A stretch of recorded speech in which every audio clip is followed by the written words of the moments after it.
pang-anim natin na sahod sa Facebook kay Mita mga kalights. Thank you Heavenly Father.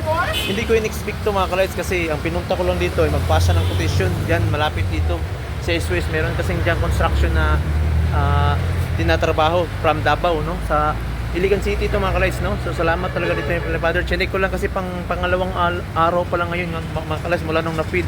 Dapat kasi 7 days to ang process nito eh.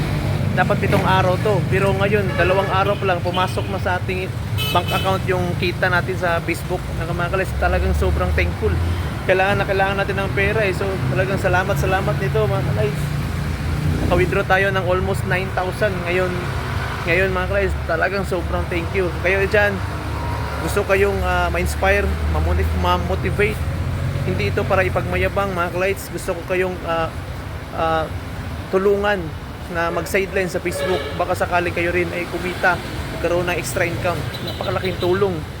Sobrang blessed, sobrang grateful. I am very thankful, grateful sa tanan mga inspiration dati na humahanga lamang ako sa kumikita mga kalights at nagpapalakpak. Ngayon ay ako nang nakakatikim ng aking mga natatamasa dati. Ngayon ay natatamasa ko na rin. Natatamasa ng iba, natatamasa ko na rin mga kalights. So sobrang thank you. Napakahirap magtagalog. So thank you mga kalights. So puntahan ko na yung isang project, mag-quotation ako ipasa kasi ipapasa na bukas.